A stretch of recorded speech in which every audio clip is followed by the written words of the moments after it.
A very good morning to all students. Once again, we are coming to introduce a new topic of class 12th business studies. So, in the last few videos, we discussed a lots of case studies which are taken from the different chapters, that is the planning, organizing, staffing, directing and controlling. In the last video, we discussed the first chapter of part A, that is nature and significance of management. Thereafter, we will move to the second chapter of part A, that is a principle of management. So, in the first chapter, we can see that what is management. So, in the second chapter, we have to develop an understanding between regarding the principle of management. So, basically ये जो chapter है वो इस बात पे focus करता है कि मैनेजमेंट को करने के लिए हमें किन किन प्रिंसिपल्स, टेक्निक्स एंड वे को अडॉप्ट करना चाहिए. बेसिकली मैनेजमेंट का मतलब ट्रेडिशनल कॉन्सेप्ट में ये था दूसरों से काम कराना. मॉडर्न कॉन्सेप्ट में मैनेजमेंट का जो टर्म था वो थोड़ा सा चेंज हुआ है. नाउ मैनेजमेंट को हम एक तरह से खुद के साथ लोगों का कोऑर्डिनेशन करना, किसी भी पर्टिकुलर ऑब्जेक्टिव को अचीव करने के लिए प्लान करना, रिसोर्सेज को ऑर्गेनाइज करना, ह्यूमन रिसोर्स को स्टाफ करना, काम करने के लिए लोगों को डायरेक्ट करना, और काम अगर ऑब्जेक्टिव के अकॉर्डिंग नहीं होता है तो उसके अकॉर्डिंग उसको कंट्रोल करना, ये सारी एक्टिविटीज़ इंक्लूड की जाती हैं. सो इस पूरे मैनेजमेंट को, चाहे वो ट्रेडिशनल कॉन्सेप्ट का मैनेजमेंट हो, चाहे वो मॉडर्न कॉन्सेप्ट का मैनेजमेंट हो, सारे तरह के मैनेजमेंट के लिए we have to develop a knowledge regarding the principle of management. यानी which kind of the principle technique should be adopted while we doing any kind of the management. So before the starting of this chapter, first of all we discussed the concept of management principle. So what is management principle? As you can see that on your screen, management principle are the statement of fundamental truth. यानी management जो principle है एक fundamental truth है which serve as guideline for the manager for decision and action of manager. यानी जो managers को guide करता है कि वो किस तरह से डिसीजन ले सकते हैं या एक्शन ले सकते हैं. You know very well, managers का काम होता है डिसीजन लेना और लोगों को डायरेक्शन प्रोवाइड करना, यानी कि उनके लिए गाइड प्रोवाइड करना. सो मैनेजमेंट प्रिंसिपल के हेल्प से मैनेजर्स ईजिली किसी भी एक्शन का रिएक्शन दे सकते हैं, अपने एम्प्लॉयज़ को डायरेक्शन दे सकते हैं, और डिसीजन के लिए सबसे इंपॉर्टेंट होता है management principle. These principles lay down the general guidelines so that a manager can take a valuable decision or appropriate steps to achieve desired goal. It means management की help से manager न सिर्फ valuable decision ले सकता है बल्कि साथ ही साथ वो गोल को अचीव करने के लिए एक प्रॉपर सीक्वेंस भी तैयार करता है कि किसी गोल को अचीव करने के लिए हमें किस स्टेप की ज़रूरत पड़ती है. Okay, so what is principal management? In short way, we can say that management principle are the statement of fundamental truth which serve as a guideline for decision and action of managers. यानी management principle एक fundamental truth है जो कि managers को guide करता है कि वे easily किसी काम को करने के लिए decision ले सकें और गोल को अचीव करने के लिए एक प्रॉपर सेट ऑफ सीक्वेंस तैयार कर सकें कि किसी गोल को अचीव करने के लिए हमें किस स्टेप्स की ज़रूरत है, यानी वन बाय वन हम कौन कौन से स्टेप्स को फॉलो करके अपने गोल को अचीव कर सकते हैं. The second and very important part of this chapter, that is management principle versus values. Generally हमारे मन में प्रिंसिपल और वैल्यूज़ को लेकर कॉन्ट्राडिक्शन है कि they are the both same things, but दोनों में कुछ ना कुछ डिफरेंट चीज़ें हैं. So what are the differences between the management principle and values? Values are desirable and have moral connection, whereas principle are the statement of truth, guideline for behaviour. Values एक desirable या moral connotations होता है, यानी कि एक तरह से हम कह सकते हैं एक डिज़ायरेबल कि हम एक आइडियल फॉर्म की उम्मीद करते हैं, एक्सपेक्टेशन करते हैं. वैल्यूज़ मतलब मूल्य. तो वैल्यूज़ जो होते हैं वो डिज़ायरेबल होते हैं, यानी एक तरह से मोरालिटी की बात करते हैं, बल्कि प्रिंसिपल एक जनरल गाइडलाइन है जो कि बिहेवियर को गाइड करते हैं कि आपको किसी भी गोल को अचीव करने के लिए क्या बिहेवियर करना चाहिए। Management principle are technical whereas a values are ethical. ये बहुत इंपॉर्टेंट डिफरेंस है कि मैनेजमेंट प्रिंसिपल टेक्निकल होते हैं, मतलब उसमें कुछ ना कुछ टेक्नोलॉजी, कोई ना कोई साइंटिफिक टेक्निक्स, कोई ना कोई साइंटिफिक वे, आर्ट वे या प्रोफेशन, सारी चीज़ों को हम उसमें इंक्लूड करके देखते हैं। बट वैल्यूज़ एथिकल होती हैं, यानी वो आइडियलिज्म की बात करती हैं कि क्या होना चाहिए, हमें किसी काम को करने के लिए एक आइडियल वे क्या अडॉप्ट करना चाहिए। The number third, values are from through common practice, यानी ये वैल्यूज़ हम कॉमन प्रैक्टिस के थ्रू क्रिएट करते हैं। यानी कॉमन प्रैक्टिस मतलब you know very well, practice makes a man perfect. तो वैल्यूज़ जो होती हैं वो हमें कॉमन प्रैक्टिस बताती हैं किसी काम को करने के लिए हमें किस तरीके का अपनाना चाहिए। जैसे हमें हॉनेस्ट रहना चाहिए, हमें सच बोलना चाहिए, हमें true and fair records maintain करना चाहिए, डिस्क्रिमिनेशन नहीं करना चाहिए। तो these are the example of the values. whereas a principle are from through the research and experimentation। जबकि प्रिंसिपल इस बात की तरफ गाइड करते हैं कि हम जो भी काम करें वो प्रॉपर रिसर्च और प्रॉपर एक्सपेरिमेंट के इस बात करें। जैसे अगर हम we are talking about the division of work, तो डिवीजन ऑफ वर्क कह रहा है यहाँ पर, तो डिवीजन ऑफ वर्क हम किसके बेसिस पे करेंगे। तो वैल्यूज़ कहता है कि डिवीजन ऑफ वर्क इक्वल होना चाहिए, किसी के साथ कहते हैं ना पार्शियलिटी नहीं होनी चाहिए, किसी को बहुत ज़्यादा काम दे दो, किसी को कम काम दे दो तो कॉन्फ्लिक्ट आने लगेगा, दोनों के बीच में कॉन्ट्राडिक्शन पैदा होगा कि हमको ज़्यादा काम करना पड़ रहा है, इसको कम। बट डिवीज़न ऑफ वर्क अगर आप वैल्यूज़ के पॉइंट ऑफ व्यू से देखिए तो वो कहता है कि इक्वल डिस्ट्रीब्यूशन ऑफ वर्क होना चाहिए। लेकिन साइंटिफिक प्रिंसिपल या प्रिंसिपल ऑफ मैनेजमेंट ये कहता है, मैनेजमेंट प्रिंसिपल, कि division of work should be allocated, should be decided on the basis of the research and experimentation. मतलब जो वर्क को हम डिवाइड कर रहे हैं वो इक्वलिटी को देखकर नहीं करना चाहिए, वो हमें इस बात को देख के करना चाहिए कि हम किसको से कितना काम करवा सकते हैं। इट मीन्स कौन कितना काम करने के लिए कैपेबल है, किसके पास कितना काम करने के लिए नॉलेज है। जैसे अगर हम बात करें mister X and mister Y, तो वैल्यू ये कहता है कि दोनों में काम बराबर बांटो, इक्विटी रखो, समानता रखो, इनइक्वालिटी मत रखो, डिस्क्रिमिनेशन मत करो।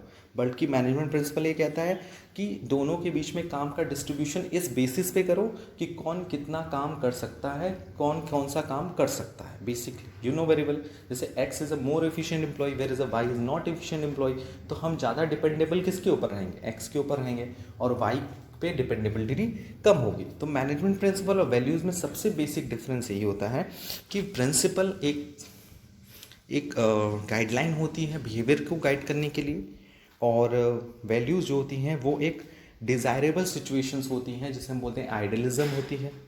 मैनेजमेंट प्रिंसिपल टेक्निकल होते हैं और वैल्यूज़ एथिकल होती हैं। And number third, values are from common practice whereas principle are formed through research and experimentation. So next point is management principle versus techniques of management. जैसे अगर हम बात करें मैनेजमेंट प्रिंसिपल और techniques principle में क्या difference है, देखिए दोनों में ज़्यादा डिफ्रेंसिएशन नहीं है। Whereas management principle provide guideline for decision making, यानी कि जो प्रिंसिपल ऑफ मैनेजमेंट्स हैं वो हमें गाइड करते हैं कि हम डिसीजन कर सकें। When we have a lots of option and we can choose only one option, तो with the help of the management principle we can take a decision easily. But when we are talking about the techniques, so it is a method or procedure to achieve a organizational goal.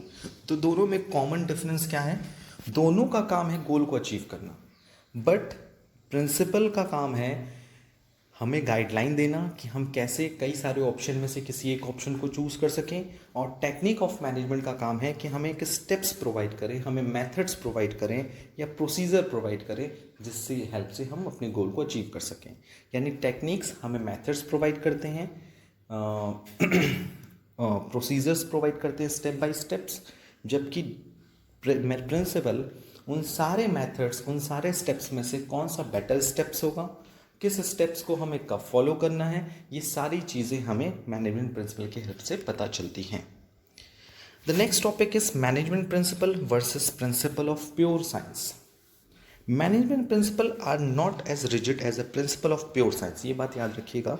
Management के principal rigid नहीं होते हैं, बल्कि science के जो principal होते हैं वो रिजिड होते हैं। यानी पहला डिफरेंस तो यही क्लियर हो गया कि management principle are not rigid, whereas a pure principles, pure science principle are rigid.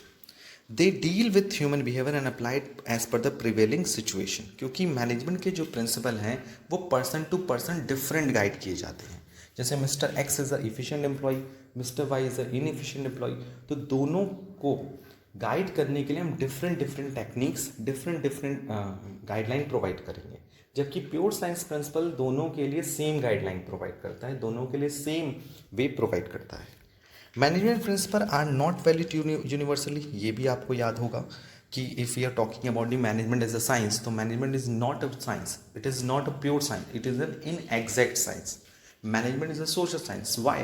Because of management principle are not valid universally, जो कि मैनेजमेंट के प्रिंसिपल हैं वो पूरे वर्ल्ड में या पूरे सिचुएशन में हर जगह अप्लाई नहीं होते हैं। As they do not produce the same result every time, ये हर टाइम एक तरह का रिजल्ट नहीं प्रोवाइड करते हैं। When applied in the different situation, अगर हम इनको डिफरेंट डिफरेंट सिचुएशन में अप्लाई करें तो हो सकता है कहीं ये ज़्यादा इफेक्टिव हो, कहीं ये कम इफेक्टिव हो। सो बेसिकली कहने का मतलब ये है कि management principle of pure science, that is management principle, you know very well, Henry field के प्रिंसिपल हैं, टेलर्स साइंटिफिक प्रिंसिपल्स हैं। और अगर उनका कंपैरिजन हम प्योर साइंस प्रिंसिपल से करें, ग्रेविटी रूल से करें, न्यूटन के रूल से करें, सो वी आर्किमिडीज लॉ से करें, तो वी कैन फाइंड दैट कि जो प्योर साइंस प्रिंसिपल है it is applicable in every situation, चाहे वो सिचुएशन किसी भी तरह की हो, सब जगह ये अप्लाई होंगे। But when we are talking about the management principle, so these are the different from the time to time, person to person and place to place. So you can see that uh, what is the management principle, means what are the concept of management principle, what are the difference between the management principle and values, management principle and techniques of management principle versus principle of pure science. So our next topic is nature of management principle. Basically हमारा जो management के principle हैं उसके natures क्या क्या है। So you know very well, following points characteristics the nature of management principle. First of all, that is universal applicability. These principles are universal and can be applied in all types of the organization. यहाँ पे universal applicability का मतलब situation से नहीं है, यहाँ पे universal applicability का मतलब है कि हम मैनेजमेंट प्रिंसिपल को किसी भी ऑर्गेनाइजेशन के लिए अप्लाई करें, they will be benefited for the organisation, whether it is a profit making or non profit making, small or large, private or government, manufacturing or service sector. They are equally applicable in school, government office, military organization or limited company. So we can say that management principles are universal applicable, whether it is a big organization, a small organization, profit organization, non profit organization. So on the basis of the types of the organization, it can be applied everywhere. Number second, general guideline. You know very well, management principle are a general guideline as they cannot be applied blindly in all situations. ये याद रखना है कि management principal एक general guideline है जिन पे हमें आँख बंद करके भरोसा नहीं कर सकते। यानी कहने का मतलब, they do not provide solution to all manager problem but only give the solution of a given problem. It means ये मैनेजर प्रॉब्लम का सॉल्यूशन प्रोवाइड नहीं करते, ये सिर्फ और सिर्फ problem but only give the solution of the given problem. मतलब manager के हर प्रॉब्लम का सॉल्यूशन नहीं देते, बल्कि जो प्रॉब्लम है उस प्रॉब्लम का सॉल्यूशन देते हैं। यानी कि ये नहीं कि जो प्रॉब्लम कहते हैं ना, कुछ प्रॉब्लम हिडन होती है, जो प्रॉब्लम दिखाई नहीं देती बट इन फ्यूचर वो आ सकती हैं। तो with the help of the management principle we can solve the given problem, but we cannot be solve the hidden problem. Next is formed by practice and experimentation. It means management principle की helps management principle जो develop किए जाते हैं ये proper practice और experimentation के basis पे क्या किए थे, form किए जाते हैं। The principle of management are developed after deep and thorough research work. Proper observation experiments are conducted under the different conditions by leaders and scholar of management to develop them. Next is a Flexibility. If we are talking about the flexibility, so management principles are dynamic and not static and rigid, which are to be followed absolutely. They are flexible in nature. They can be modified by the manager as per the given situation.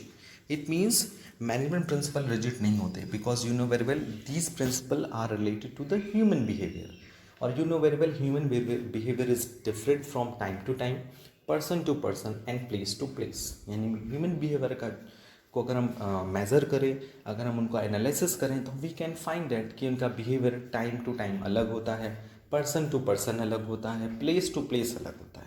So that's why management principle भी flexible होते हैं, क्योंकि they are the connected with the human behaviour. So human behaviour जिस तरह से flexible nature का होता है, उसी तरह से मैनेजमेंट प्रिंसिपल भी फ्लेक्सिबल नेचर के होते हैं. इससे मैनेजर अपने अकॉर्डिंग थोड़ा बहुत चेंज, थोड़ा बहुत मॉडिफाई कर सकता है. The next is management principle are mainly behavior. Yes, management principle aims at influencing human behavior for better utilization of resources in the organization. The management principle do not pertain to material things and are thereof called behavior. Yes, management principle का काम होता है human behaviour को influence करना, ताकि वे organisation की resources को यूटिलाइज कर सकें, बेटर यूटिलाइज कर सकें. The management principle do not pertain to material things are therefore called behaviour. यानी इसमें हम मटेरियल थिंग्स की बात नहीं करते, यहाँ पर हम बेसिकली बात करते हैं किस चीज़ों पे, ह्यूमन बिहेवियर की बात करते हैं. Next, management principle have a cause and effect relationship. Management principle की जो कॉज एंड इफेक्ट्स हैं, उनके बीच में काफ़ी रिलेशनशिप पाया जाता है, because these principle establish cause and effect relationship between two variables. It indicates the consequences of implementing a particular behavior over a given situation. यानी मैनेजमेंट प्रिंसिपल ये भी हमको बताते हैं कि अगर हम पर्टिकुलर प्रिंसिपल अप्लाई करेंगे तो उस प्रिंसिपल के एप्लीकेशन से हमें क्या रिजल्ट देखने को मिलेगा. सो अगर आप हेनरी फ्यूल के प्रिंसिपल पढ़िए या टेलर के प्रिंसिपल पढ़िए, so you can see that each and every principle have its consequence. हर एक प्रिंसिपल का कोई कॉन्सिक्वेंस होता है. जैसे if you are talking about the division of work, so division of work का अगर हम देखें तो उसमें हम कई तरह के कॉन्सिक्वेंसेस देखने को मिलते हैं.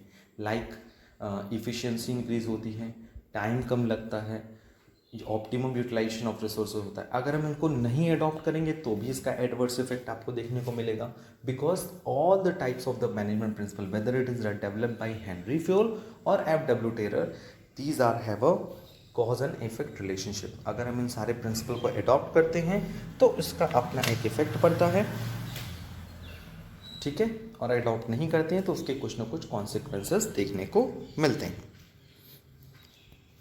Next, management principle are contingent because application of the principle of management is contingent or depend on the prevailing situation. Therefore, principle have to applied as per the requirement of a given situation, leading to professionalization of management. It means management जिस तरह से contingent होता है, उसी तरह से management के जो प्रिंसिपल होते हैं वो भी कॉन्टीजेंट होते हैं, because these are dependent on the prevailing situation. यानी जो सिचुएशन पे डिपेंड करते हैं. बेसिकली जब भी हम किसी मैनेजमेंट प्रिंसिपल की बात करते हैं तो कौन सा मैनेजमेंट प्रिंसिपल कहाँ सुटेबल रहेगा, कहाँ बेनिफिशियल रहेगा, कहाँ वो हमारे लिए हार्मफुल हो सकता है, ये these are all the things are totally depend on the prevailing situation. यानी ये पूरी तरह से सिचुएशन से डिपेंड होती है. That's why management principle are contingent, यानी इट आर डाउटफुल. मतलब मैनेजमेंट प्रिंसिपल डाउटफुल होते हैं, क्योंकि हम एग्जैक्टली नहीं कह सकते कि मैनेजमेंट प्रिंसिपल इस सिचुएशन में सक्सेसफुल होंगे या नहीं होंगे, क्योंकि it is totally depend on the given situation. So you can see that in this session of class 12th business studies video,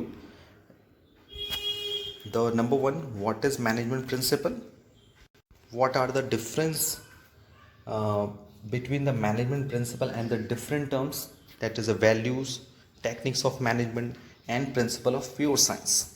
And thereafter you can see that management principle have a different types of the nature.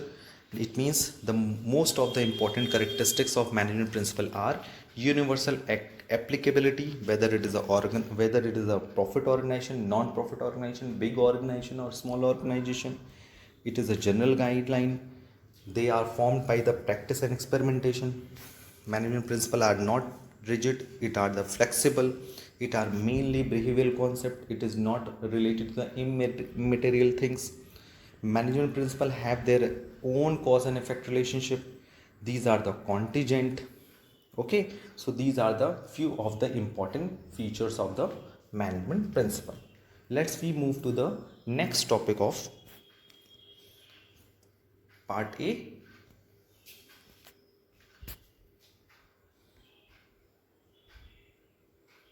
First of all, what is the difference among authority, responsibility and accountability? On the basis of meaning, you know very well, authority means it is an institutional right to take decision and command subordinates. Whereas responsibility means obligation to perform the assigned task in properly manner, and accountability means being answerable for the final outcome. On the basis of origin, authority originates from the job position in the scalar chain. If any person join the job in the organization, he becomes authorized for their job. As well as after the delegated authority, he becomes responsible for their job. And when any person have authority and responsibility for their job, he becomes answerable for their work, for their activities, for their final outcome. Now on the basis of flow of authority is downward from superior to subordinate, because authority जो provide की जाती है top level से lower level को provide की जाती है, इसलिए अथॉरिटी का फ्लो, इसलिए आप देखते हैं अथॉरिटी हाई लेवल पे सबसे ज़्यादा होती है, लोअर लेवल पे सबसे कम होती है.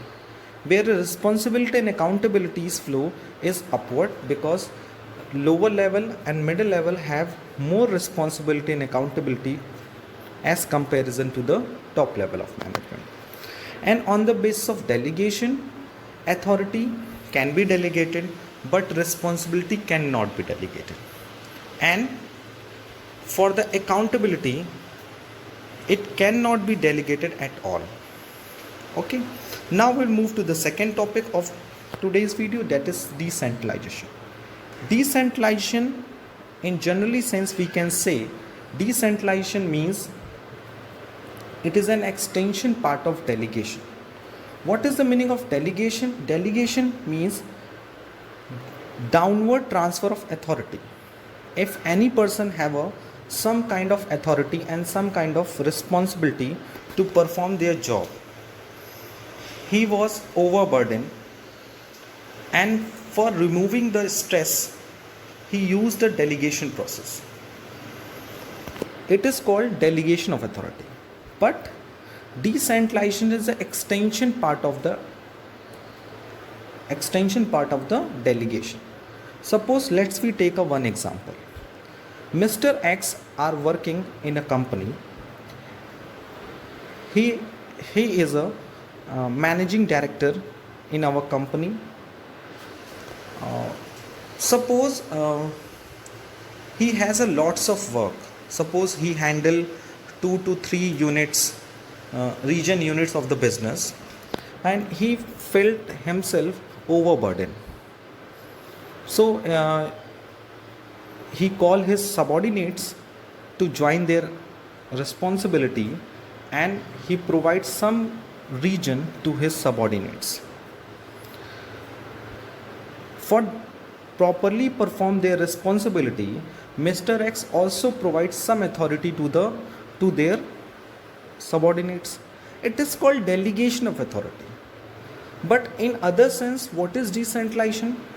When Mr. X make a proper department for handling such kind of departments, such kind of region, such kind of units, it is a decentralization. जैसे आप लोग देखते हैं कि सपोज एक टीचर है, आपके स्कूल में पढ़ा रहा है और उसके ऊपर 3 से 4 सब्जेक्ट का क्या है, बर्डन है. और वो अपने आप को ओवरबर्डन समझता है। तो उसने मैनेजमेंट से बात की और रिक्वेस्ट किया कि मैं 4 सब्जेक्ट पढ़ा रहा हूँ, ऐसा करिए 1-2 सब्जेक्ट किसी को दे दीजिए। या उसने अपनी किसी फ्रेंड को की हेल्प ली, स्कूल में नहीं, कोचिंग में। आप जनरली कोचिंग में ये चीज़ें देखेंगे कि वो डेलीगेशन ऑफ अथॉरिटी को यूज़ कर रहा है। एक प्रैक्टिकली एग्जांपल कि एक कोचिंग किसी ने स्टार्ट की और छोटे लेवल पे शुरू में वो 3-4 सब्जेक्ट पढ़ा रहा है। जब नंबर ऑफ़ स्टूडेंट बढ़ गए, बैचेस बढ़ गए, तो उसने क्या किया, अपने फ्रेंड को बुलाया, कहा कि यार चलो यार तुम भी आओ, कुछ तुम भी कमा लोगे, आके मेरे साथ शेयर करो। तो उसका फ्रेंड आया, उसने भी 1-2 सब्जेक्ट पढ़ाना स्टार्ट किया। उससे क्या हुआ, उस बंदे की जो रिस्पॉन्सिबिलिटी थी वो थोड़ी कम हो गई, और जो नया बंदा आया है काम करने के लिए उसको भी मैंने अथॉरिटी तो दी होगी ना, तभी तो वो पढ़ा रहा होगा। It is called delegation of authority. But decentralisation का मतलब ये होता है कि जब हम पर्टिकुलर डिपार्टमेंट क्रिएट कर दें, जैसे आप देखते हैं स्कूल में science department, commerce department, humanities department, so it is called decentralisation. बड़ी बड़ी यूनिवर्सिटीज़ एंड कॉलेजेस में आप देखते हैं फैकल्टीज़ क्रिएट की जाती हैं due to the decentralisation. Because जब वर्क बहुत ज़्यादा होता है तो हम ऑफिशियली सिस्टमेटिक वे में अथॉरिटी को डिस्ट्रीब्यूट कर देते हैं, और जब अथॉरिटी डिस्ट्रीब्यूट होती है तो रिस्पॉन्सिबिलिटी भी डिस्ट्रीब्यूट हो जाती है और अकाउंटेबिलिटी भी डिस्ट्रीब्यूट हो जाती है। So what is decentralisation of authority means systematic dispersal of authority among all department and all levels of management for taking decision and action appropriate at the respective level. An organization is said to be decentralized when manager at middle level and lower level have been given the authority to take decisions for their respective areas. अगर पूरे organisation में कुछ लोगों को ही कुछ authority मिली है, वो work कर रहे हैं, अथॉरिटी है, responsibility, it is an example of delegation of authority. Top level of management ने कुछ लोगों को दिया हुआ है कि चलो ठीक है यार, तुम मेरे साथ रिस्पॉन्सिबिलिटी शेयर करो, अथॉरिटी शेयर करो। बट अगर वही टॉप लेवल मैनेजमेंट एक प्रॉपर डिपार्टमेंट क्रिएट कर दे कि आपको इस काम को हैंडल करना है, आपको इस काम, उसके लिए आपको प्रॉपर अथॉरिटी भी दे दे, this is known as decentralisation. So what is decentralisation? Systematic dispersal of authority among all departments and at all levels of management for taking decision and action appropriate at the respective levels. And then we can say decentralization is the extension of delegation of authority. Delegation एक छोटा सा टुकड़ा है, एक छोटा सा part है, और जब बहुत सारे डेलीगेशन हो जाते हैं तो वो उस ऑर्गेनाइजेशन को डिसेंट्रलाइज्ड कहा जाता है। ठीक है, let's we take a few definition of decentralization. Decentralization refers to systematic efforts to delegate to the lowest level or all authority except that which can be exercised as central points. Another definition according to Henry Fayol, everything which goes to increase the importance of a subordinate's role is decentralization. Everything that goes to reduce is centralization. जब हम अपने subordinates के role को increase करते हैं, it is known as decentralisation, और subordinates के role को क्या करते हैं, डिक्रीज़ करते हैं, it is centralisation. So from the definition of Henry Fayol we gets the two term regarding centralisation and decentralisation. तो what is centralisation organisation and decentralisation organisation? Centralization organization are those organization in which decision making authorities retained by the top management. यानी एक organisation है जिसके सारे decision, all the ideas will be related to the top level of management. यानी वो top level management नहीं कहता आप बस काम करो, मैं डिसीजन लूँगा, मैं प्लान डिसाइड करूँगा, आप उस प्लान को एग्जीक्यूट करो, उस प्लान को इम्प्लीमेंट करो। डिसेंट्रलाइजेशन क्या होता है? When organization in which authority is delegated throughout the management hierarchy up to the lowest level, facilitating quick decision making. Okay, यानी जब ऑर्गेनाइजेशन में अथॉरिटी को डेलीगेट कर दिया जाता है, वो भी हर लेवल पे।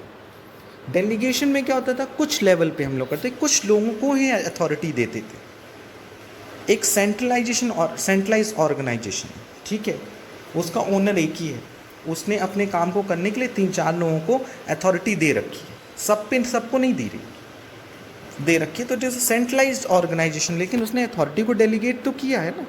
लेकिन जब उसने अलग अलग प्रॉपरली डिपार्टमेंट बना लिया, अथॉरिटी का डिस्ट्रीब्यूशन मिडिल लेवल को कर दिया, मिडिल लेवल और लोअर लेवल को भी कुछ अथॉरिटी दे दी, तो it is called decentralised organisation.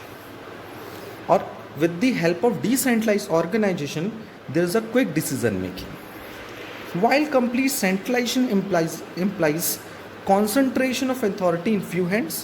Complete decentralization implies a greater autonomy to the lower levels of management. Yes, अगर कोई ऑर्गेनाइजेशन कंप्लीट सेंट्रलाइज्ड है तो हम बोलेंगे अथॉरिटी कुछ लोगों के हाथ में है, कॉन्सेंट्रेट है। वेयर एज अगर किसी ऑर्गेनाइजेशन में पूरा का पूरा डिसेंट्रलाइजेशन है, इसका मतलब ज़्यादातर अधिकार क्षेत्र, ज़्यादातर जो काम है वो किसके पास है, ज़्यादातर अथॉरिटी किसके पास है, लोअर लेवल के पास। आपको पता ही है, क्योंकि जिसके पास जितनी रिस्पॉन्सिबिलिटी होती है उतना ही उसके पास अथॉरिटी भी होती है। So I hope today we cleared all the topics very easily. Apart from this, if you have any doubt or suggestion regarding this video, please ask me in the online classes as well in the WhatsApp group. आज के लिए इतना ही. Thank you. Thanks a lot.